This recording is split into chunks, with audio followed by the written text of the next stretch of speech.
morning! Magandang umaga sa ating lahat. Magandang umaga. Umaga kasi dito. Ewan ko sa ibang lugar. Maaga pa ako naglakad, exercise. Paakyat na ko. Napakahirap ang paakyat. Sobra. Makakaputol ng hininga. Sabi ko mag-exercise nga ako kasi napapagod na ako sa kakulong na sa loob ng kwarto. Ayan, dito ako inaabot ako dito. Ayan. Oh, ayan, ang ganda ng view. Oh. Ayan siya. Yan. Yan dyan. Sana ba yun? Yan dyan. Dyan kami naka-check-in. Tapos umakyat ako, paakyat dito. Yan. Yan, kasada yan, paakyat. Tapos para maputol ang hininga ko. Panay ang hinto, panay ang hinto. Nahihirapan akong huminga. Yan, narating ko rin dito. Paakyat dito. Pababa na naman ako dito. Tapos, tinignan ko kung anong mayroon dito. Ito pala ang view niya, oh. Ito pala. Yan. Kay ganda. Masarap mag-ano dito, ano-wine pa tawag doon. May ice na doon, no? Oh, may ice na yung tuktok. Kasi mag-ano na sila, mag-winter na sila mag-ice. Sa ibabaw ng bundok. Medyo madami-dami na, oh. Nung dumating kami, hindi masyado. Ngayon, medyo marami-rami na ang ice. Snow. Kaya yan dyan, may mga nakatira. Ang galing na pagkakaano niya, oh. Parang nakatambak na lupa lang. Yan, oh. Yan. Yan, dyan.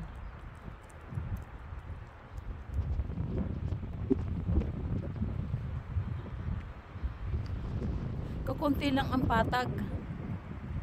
Ang patag na ano, lupa. Ang mga bahay dito nakapatong sa bundok. Yan, yan, oh. Ay, Diyos ko. Ang gandang exercise dito, oh. May bit-bit kasi ako, eh. Daladala ko yung bag ko. Ayan. Samahan nyo ako. Mag-ikot-ikot tayo. Diyos ko, nakakatakot naman dito. Parang pagod.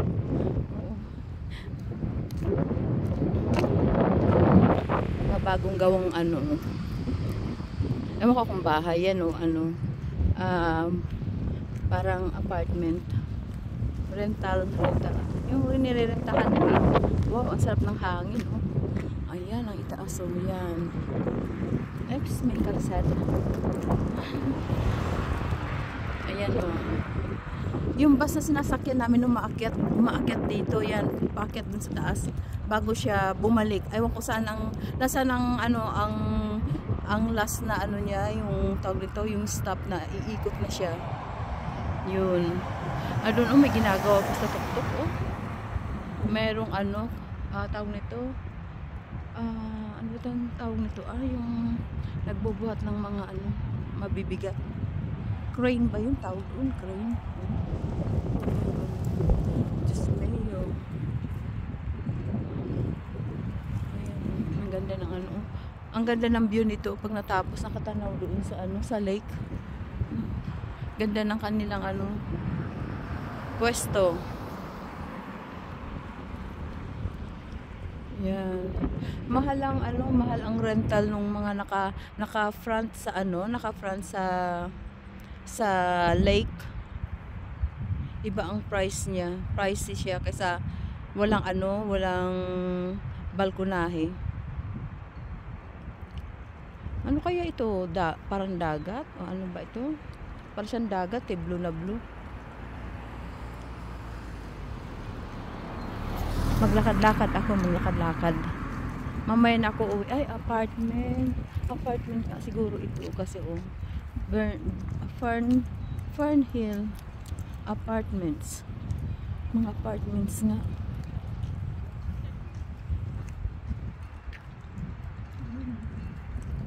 Naglakad-lakad ako, nagpapa-unwind ako kasi nainis ako sa aking mag-ama. Lakad nga akong mag-isa. Kasi magmukmuk ako, 4 na sulok lang yung mumukmukan mo.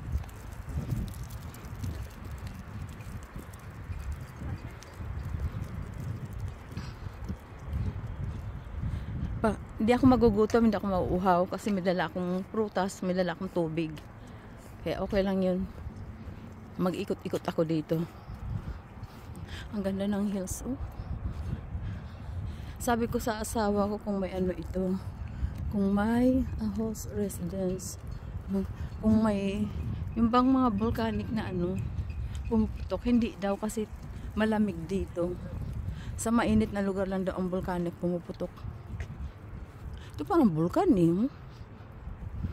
Ang tataas.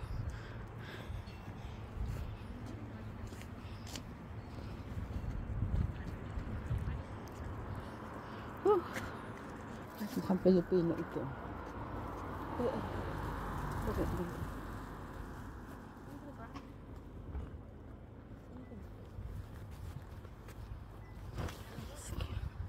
Mercure.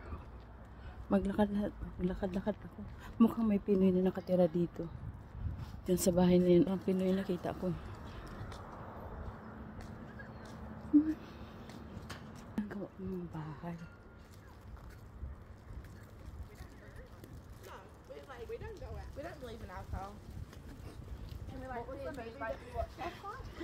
Pinadaan ko muna yung mga young woman.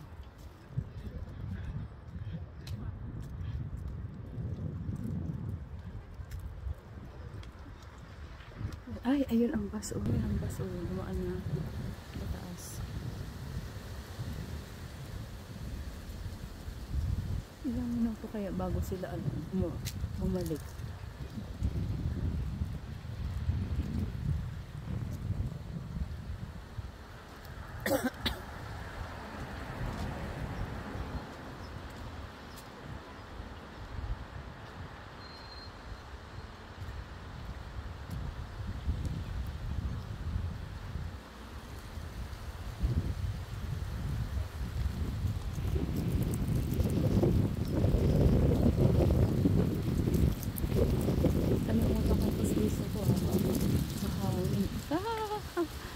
May ipo-ipo. Hanggang saan kaya ang dulo dito?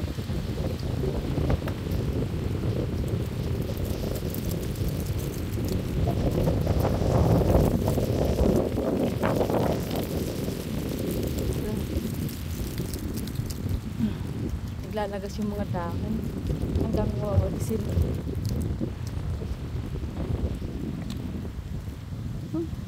Namulaklak na yung rose. Wala na kasi. Ay. Ayan siya, oh. Yan, ang rose. Nag-fruiting na siya, nag-fruiting, oh.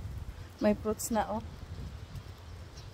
Ganito kalaki ang aking rose.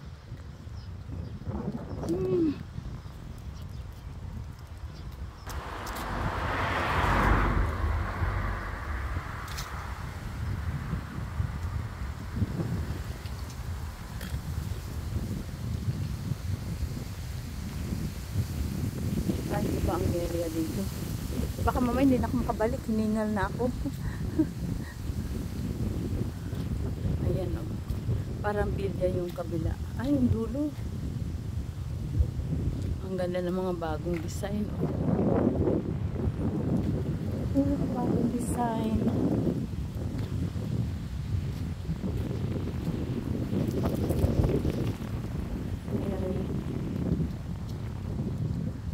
Ito apartment yata ito. Yan. Iba ang way nito. Nasaan na kaya yung bus? Hintayin ko yung bus.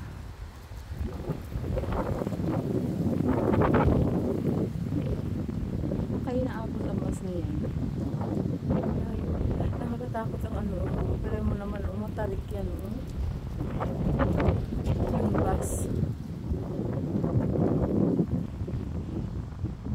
Ito yung pinakamatarik kasi ano, tawag nito, nasa ano na siya, nasa dulo. Ang galing ng mga driver dito. Ang mga driver dito, bihira hindi ako nakaano ng puti. Ano yata? Indiano. At saka, hindi ko alam kung Japanese yung babae o ano. Basta, part na siya ng ano ng mga Chinese na itsura. Tapos, Filipino. Ayan na, bumalik na yung bus. Bumalik na ang bus. O, ayan na. Saan na yun? Yun. Saan yun? Wala na. Yun. Hindi masyado makita. Aakyat na ako. Ay, babalik na ako. Medyo malayo-layo na. Ay, nako. Tahimik ang mga residensya dito.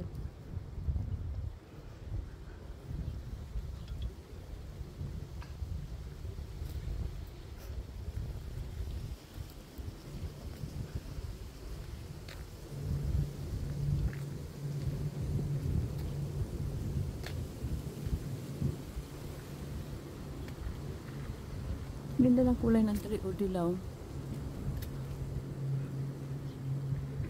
O natural. O dahil sa ano? Dahil sa winter na.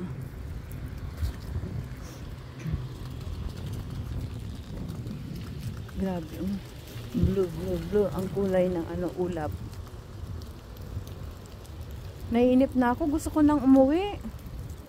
Maganda lang ito magbakasyon ka ng mga 3 days lang. Pag umabot ka ng medyo matagal, nakakainip na. Kasi wala ka masyadong maano.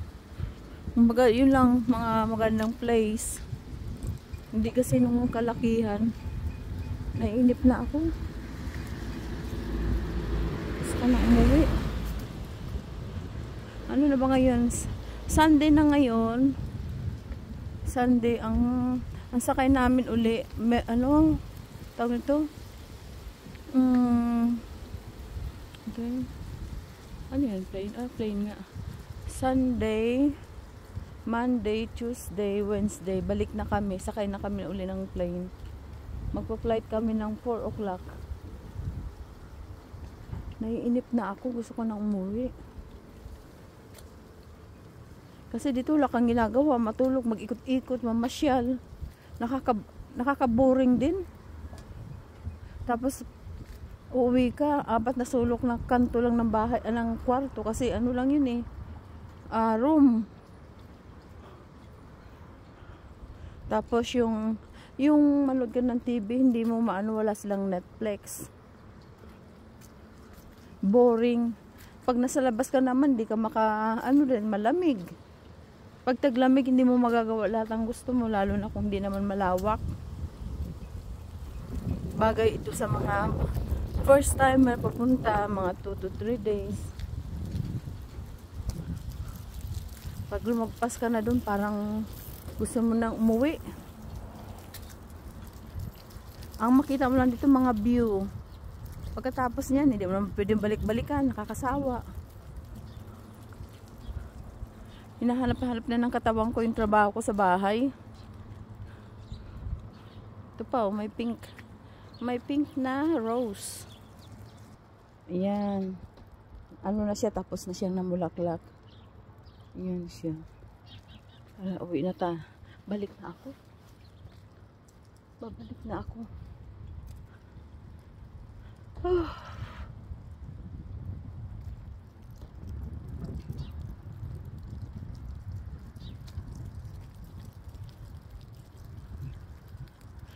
Balik-balik na.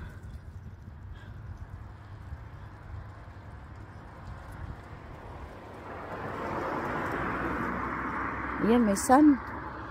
May sumilip na sun.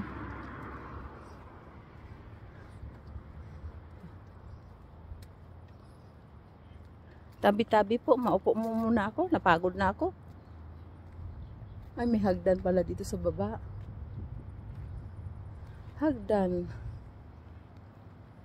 Paupo naman ako. Tabi-tabi. Maupo muna ako, ha? Masarap pa mag-ikot mag-isa. Walang istorbo. May dala akong banana. Magkain muna ako ng fruits.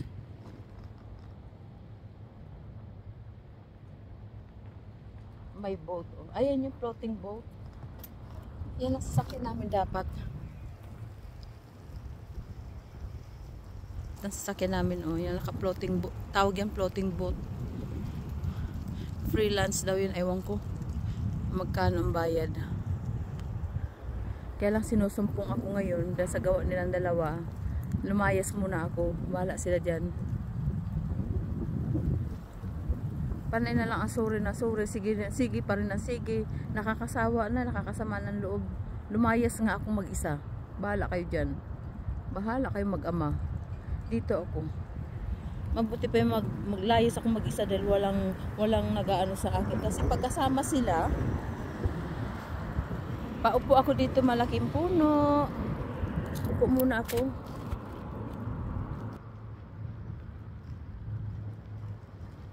Hindi kami magkakasundo-sundo na tatlo. Tatlo na nga lang kami. Hindi kami makasundo. Hindi sila makasundo. Napapagod ako. Ako ang referee nila. Nakakasama ng loob. Layasan ko nga sila. Sige, layas ako muna. Bahala kayo dyan. Maghintay ka kailan ako babalik. Okay lang naman sa akin dahil wala naman ako. Pag nagutom ako, may saging ako, bahala na.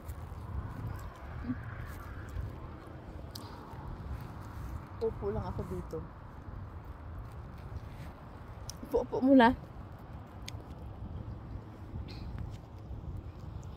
Sila nagagawa nila ang gusto nila, ako hindi. Dahil nga, para kung yaya ng matanda at ng bata, ng teenager. Maging freedom naman sarili ko. Basta dyan.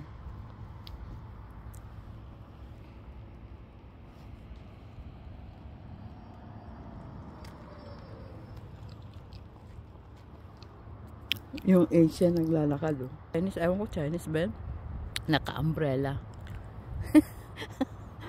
Imbis na hatag, umbrella siya. Ganyan ang mga Asian, nag-umbrella. Ang puti, nag-umbrella lang yan pagka maulan. Ay, sus, Maria, Yosef.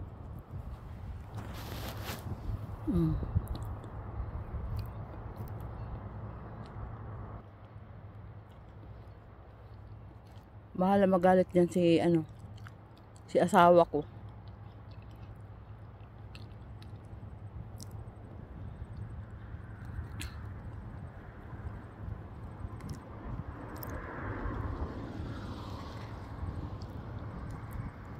Hindi naman makalayas. Ayan pa, oh.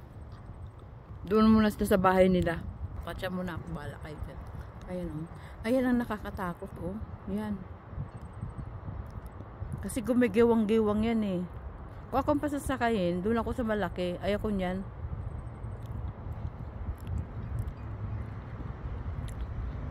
Matindang speed niyan. Tapos pwede siya mag-gewang-gewang. Ay, Diyos ko. Kahit bayaran mo ako, di ako sasakay niyan. Bahala kayo dyan.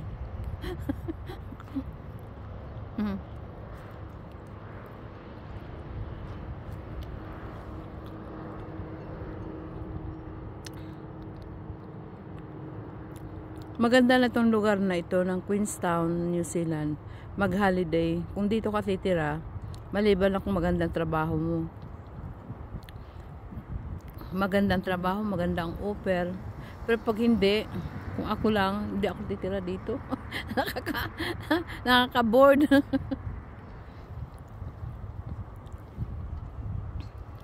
Pero alam nyo, maganda dito. Kasi, kung ano lang kung ano lang ito nakatulad nun sa amin, maganda dito kasi kung magtrabaho ka, kung anong oras ka lalabas, meron silang bus.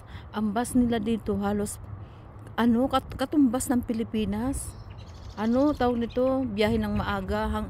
Tapos sila, alas 12 na daw. Oh, yung mga nagtatrabaho, okay lang yan kung anong oras sila lumabas, pumasok. Meron silang masakyan. Tapos, ang bawat minimum nila, $2.